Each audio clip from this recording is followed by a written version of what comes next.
Brandon Alsler here, play-by-play for the Abbey Canucks. You got it locked on the line change, a Vancouver Canucks podcast.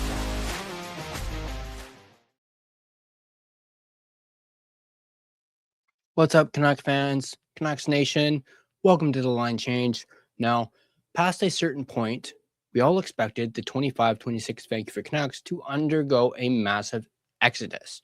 The writing was on the wall, the rebuild was announced, and the for sale sign was well and out.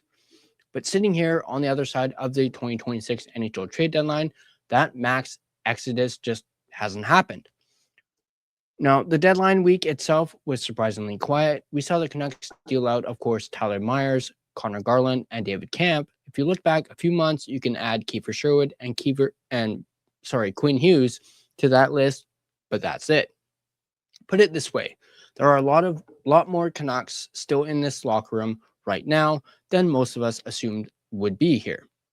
But don't let the deadline quietness fool you. Management has already acknowledged this is a multi-year project, that being the rebuild. There is still plenty of time to shape this roster by subtraction, and the next major window is the summer of 2026. Today, we're highlighting 6 Canucks who didn't move at the deadline, but who, for one reason or another, should actually be easier to trade this offseason than they were a matter of, a week or so ago. If you were let down by the lack of activity, there is still hope. If you love talking transactions as much as I do, grab a drink. We've got plenty to discuss. So we're going to immediately jump into the first name on this list. And of course, we have none other than Elias Pettersson, who's what's remaining on his contract as of, this upcoming July 1st, 2026. He is, of course, in, as you can see here, year 2 of 8 at $11.6 million per year. He also has a full no-move clause. Now, you knew, of course, he'd be at the top of this list. Even when the rumors were swirling at the deadline, specifically those Detroit Red Wing links, the insiders were all saying the same thing. The summer is a far more likely time for a deal. Why, you may ask? Well, look at the sheer size of that $11.6 million cap hit. Add in a no-move clause and the massive difficulty of integrating a struggling superstar into a new system in the middle of a playoff race. Well, it's a lot to ask of any GM in February. Now that the contract and no-move clause aren't going anywhere, but come July, the landscape, of course, will change. Cap space opens up across the league. Every year, there's a deficit of top-tier talent at center. The summer provides the fresh start environment Pettersson needs. And it gives a acquiring team also months to get him situated, integrated, and mentally ready for the 2026-27 season. It's still a heavy lifting trade, but the probability shifts significantly once the season ends. Personally, I'm still kind of on the fence on if this is actually going to happen and what the Canucks are even going to do. But I guess come summertime, we will actually see what actually goes down and whether or not Elias Pettersson will still be a Vancouver Canuck when the season starts. Moving on to number 2 we have is none other than Jake DeBrusk, who, as you can see, is in year 2 of a 7-year deal, which pays him about $5.5 million per year. He, too, also has a full no-move clause. Now, the bet GMs make in the summer are very different from the bets that they make at the deadline. We know teams were kicking tires on DeBrusk recently, and reports suggested he was open to a move, so the no-move clause wasn't the primary barrier. So why wait? Because at the deadline, GMs look at your current stat line and they panic. DeBrusk is having one of the worst seasons of his career. At the deadline, that's obviously a red flag. In the summer, that's a quote-unquote bounce-back candidate. It's much easier to convince yourself a player will find his game during a training camp reset than it is during a March road trip. A team that misses out on the big fish in free agency is going to look at DeBrusk's entire body of work, not just this 25-26 blip, and see a guy with a shorter commitment than a fresh UFA. Moving on to number 3 we have is Marcus Pettersson, who is in year 1 of a 6-year deal that pays him $5.5 million per year. He also has a no-move clause for the first 3 years of this contract before it turns into a modified no-trade clause for the final 3 years. you can basically copy and paste the Jake DeBrusk logic right here for Marcus Pettersson. Pettersson is also mired in a career worst season. Some fans say the decline started back in Pittsburgh, but NHL GMs still value reliable top four size on the blue line. And the reality in Vancouver is that Zeev Buium and the youngest Pettersson, DPD, are already holding down the left side. There's a bit of a logjam. While Marcus feels older, he's only 29, which is the same age as Jake DeBrusk. There is always a premium on sizable defenders, and if a team can convince themselves his struggles were team-induced, the market for him could be surprisingly robust this summer. So don't be surprised about the potential of a Marcus Pettersson move this summer, although we will see when it comes to the no-move clause. I know Tyler Myers ended up waiving his no-move clause. We've seen no-move clauses waived in the past, but still hold out on this potentially happening. At number 4, we have, of course, Marco Rossi, who is in year 1 of a 3-year deal, which pays him $5 million per year. He is also, I want to make note, he is a restricted free agent. So there's that to contend with as well, but we'll talk a little bit more about that later on. Now, this is an interesting one, of course, because I'm not even sure he should be on the block. The Canucks spent all last summer looking for a young 2C, and they finally got one in the Quinn Hughes trade. At 24 years old, he obviously fits the rebuild timeline absolutely perfectly. However, because he has no trade protection, he is, of course, a massive asset. Center depth is, of course, the second hardest thing to find in this league behind right shot D. Once the free agency frenzy settles and the teams realize they missed out on their targets, Rossi's phone will probably start ringing.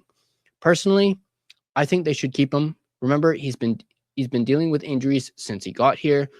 He wasn't playing at 100%. He re-aggravated it, and then he missed some more time. Granted, he is 100% healthy as far as I know now, and he is still, of course, finding his footing. I want to see a full season of a healthy Marco Rossi, the same Marco Rossi who had 62 points last year for the Minnesota Wild. We saw the type of player he can be last year, and that's probably not even scratching the surface of his potential. You paid a premium to get him. Giving up within 12 months feels a little premature, at least for me. But because he's so tradable, he, of course, is on this list. Let's also not forget, as I mentioned earlier, Rossi is a restricted free agent, meaning that the Canucks retain his rights via a qualifying offer, which is 100 to 110% of the previous salary, which probably be around the $5 million mark, as that is obviously currently what he is making. Now, yes, RFAs can sign offer sheets. However, the original team, in this case, the Canucks, can easily match the offer, or if they don't wish to match the offer, they receive draft pick compensation. This all depends on obviously what the salary is, and the draft pick compensation can obviously range from a first round pick to absolutely no compensation whatsoever. Again, I just don't see the Canucks moving Rossi and giving up on him this quickly, especially after how they went out of their way to get this guy. You could also say the same thing for Marcus Pettersson as well. Moving on to the 5th player on this list, we have, of course, Kevin Lankinen, who is in year 1 of a 5-year deal that pays him $4.5 million per year. He does have a no-move clause for the first 2 years of this contract, and then afterwards, for the remainder of it, he has a 15-team no-trade clause. Now, Lankinen was, of course, the default starter at the deadline, which made moving him nearly impossible. You've got Lankinen, an often injured Thatcher Demko, and a newly waiver-eligible Nikita Tolopilo after this season. That's a 3-headed monster that, doesn't work. The Canucks need to move a goalie. Lankinen's no-move clause is a hurdle, but the offseason goalie carousel is real. Once the top UFAs sign, someone is going to be left without a chair when the music stops. That's when you pitch Lankinen on a pseudo-starting role on a winning team. I've made my opinion clear. We cannot have another Artur Silov situation where a young guy like Tolopilo becomes a casualty of an impulse contract, which the Canucks did when they signed Kevin Lankinen to this deal. Obviously, he had a fantastic first year with the Vancouver Canucks. He was on a premium contract during that first year, we signed him super late. He absolutely proved that he deserved this type of money. But this year, he's not really lived up to it, at least in my opinion anyway. Now, we signed Lankinen because he had one good year. We shouldn't let that block our future, which would be Tolopilo. Then last on our list, we have Niels Höglander, who is in year one of a 3-year deal, which pays him $3 million per season. He will be a UFA in 2028 at the end of this contract. Now, this one is about the strong finish. Höglander's first year of his $3 million raise obviously did not go as planned. It's been brutal. 1 goal and 3 points in 25 games, as you guys can see there. But with Connor Garland gone, there are top 6 minutes and power play time that are up for grabs. If Höglander takes those minutes and runs with them over the final month of the season, he becomes the ultimate buy low candidate for a rival team this summer. I've always liked Höglander. I went off, obviously, on Adam Foote recently in a recent video for scratching him just to help Evander Kane reach a milestone. I hate seeing young players' development sacrificed for sentimental milestones, although Höglander has been around for a bit, but he's still only 25 years old. If he gets the ice time he deserves and put up some points, that $3 million contract becomes very movable for a team looking for a young, tenacious winger. Now, out of all of these names, and if I had to pick just one for this team to move on from this summer, most likely, I think I'm going to have to go with Jake DeBrusk.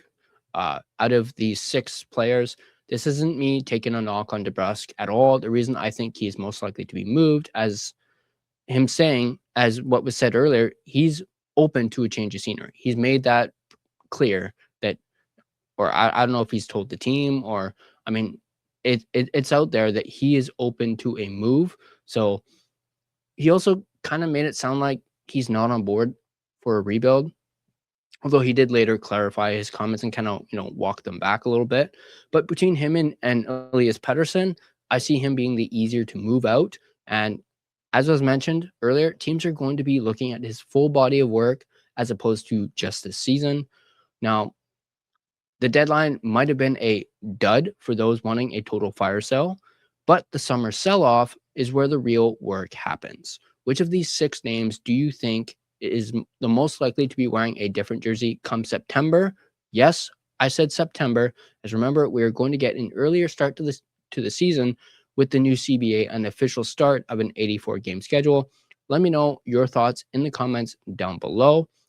Who out of these 6 players do you think is most likely not to be a Vancouver Canuck at the start of the 2026-2027 season? Let me know. And if you enjoyed this video, hit that like button and subscribe to the Line Change, and be sure to have your notifications turned on so don't miss more in-depth analysis of your Vancouver Canucks. Let's take a look at the NHL draft odds real quick, and then I'll get into my sponsor.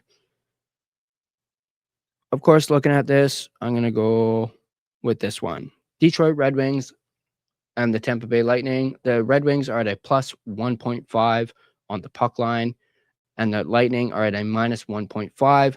Red Wings minus 155, Lightning 130, and then the Red Wings are a plus 170 on the money line and a minus 205 on the money line. Just a quick reminder, these betting odds are subject to change, and of course, please play responsibly.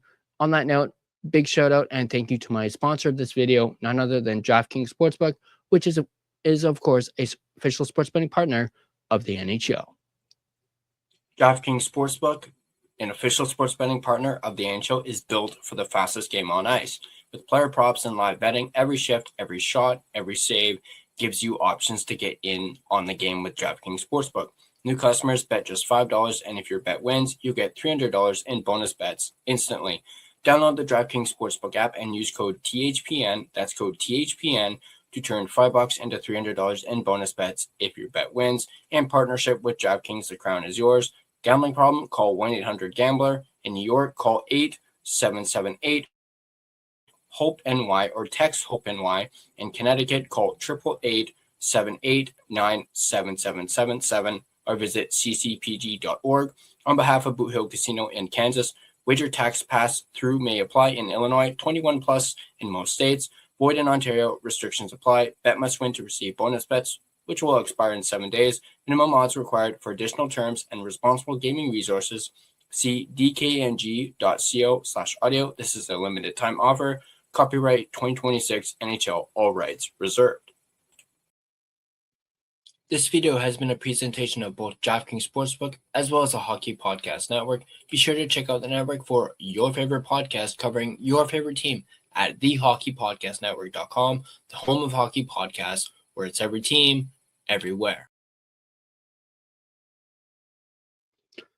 Once again, drop your comments down below. Thanks for tuning in, and I'll catch you guys on the next line change.